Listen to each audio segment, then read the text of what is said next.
au sujet, le dernier, qui est une écriture d'éclaireur pro-vérité, et il a pour titre « L'ivraie et le bon grain ». Ça veut dire le faux et le bon. Elle dit faux tout ce qui est contraire à la vérité. Dans la nature, vous en trouverez du faux de façon naturelle et artificielle. Naturellement, on parlera de faux espoirs, de mirages, de faux diamants par exemple. Artificiellement parlant, vous trouverez de faux parents, des faux amis, des faux politiciens, des faux dieux, des fake news et j'en passe.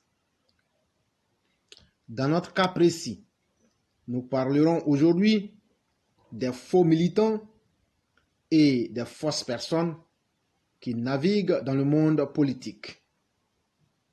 C'est quoi une personne fausse en politique? C'est un individu shintok, un énergumène, dernier choix, sans conviction aucune, qui est uniquement à la recherche d'une gloire futile. Peu importe les méthodes pour arriver à ses fins. Elle utilisera le mensonge, la fourberie, la duplicité pour se remplir les poches et la panse et atteindre le prestige dans le déshonneur.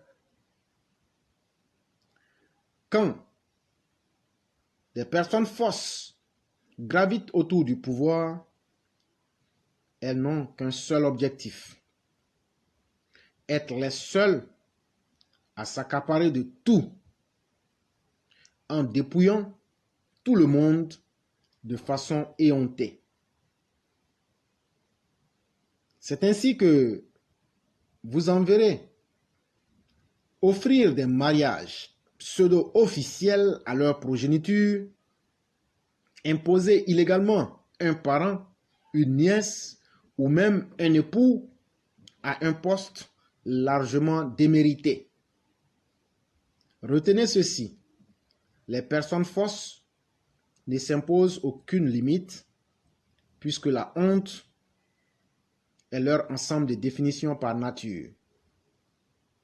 D'autres personnes fausses recevront des antivaleurs, des spécimens au cerveau fondu juste pour se donner de la notoriété ou pour vainement croire qu'ils pourront frustrer les personnes dignes de notre société. Ces faux sont tellement nombreux dans notre pays qu'ils semblent être devenus la règle de nos jours. Vous en trouverez même certains qui s'érigent prétendument en professeurs de fables et qui falsifient ridiculement l'histoire de la Côte d'Ivoire sans éprouver la moindre gêne devant les peuples ouais et hatchants. Ces hommes faux cachent en vérité leurs échecs dans leur diarrhée verbale. Ces ennemis du progrès ne savent même pas ce qu'est le modernisme, comme nous le donne si bien notre Cyrus, le président Alassane Dramane Ouattara. En plus de ces gueules noires de la scène politique ivoirienne, il faut aussi compter avec les symboles de la déchéance humaine que sont leurs faux partisans ou militants. C'est qui le faux militant? Un faux militant est celui qui adhère à un parti juste dans l'intention d'obtenir un morceau de pain et une boîte de sardines provenant des soi-disant cadres indignes. Le faux partisan n'est en réalité qu'un mercenaire de bas étage qui vend sa loyauté au plus offrant selon les besoins du moment.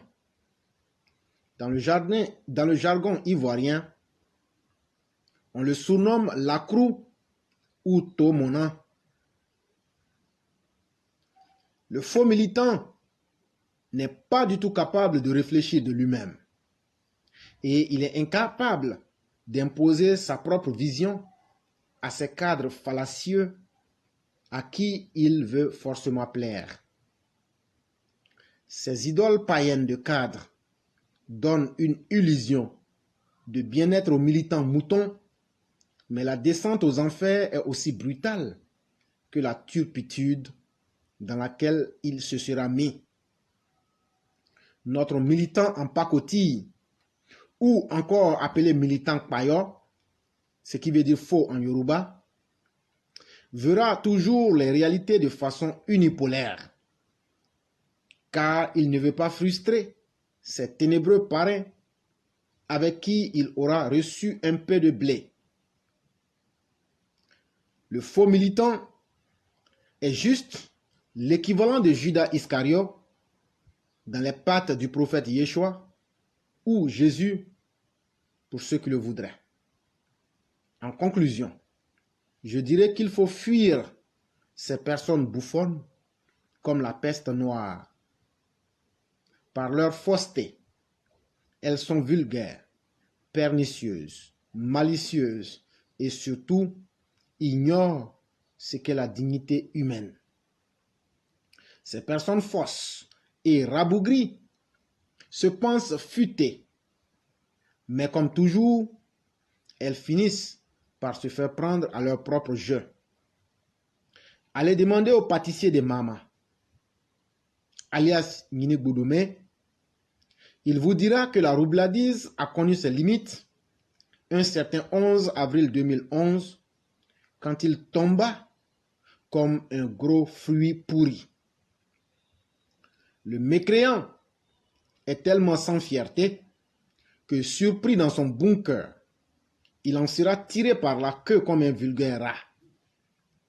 Voici les derniers mots du dieu de ses idolâtres lorsque Ouattara lui mettait le gilet par balle. Ne me tuez pas, s'il vous plaît. Le président Ouattara a donné l'ordre de ne pas me tirer là-dessus.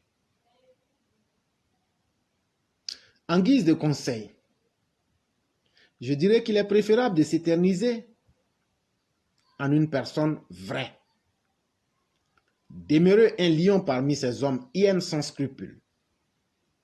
La vérité est la seule voie du salut pour qui sait conserver sa fierté et sait aussi attendre le temps de Dieu, l'unique maître du temps et de toutes choses. Source Éclaireur Pro Vérité.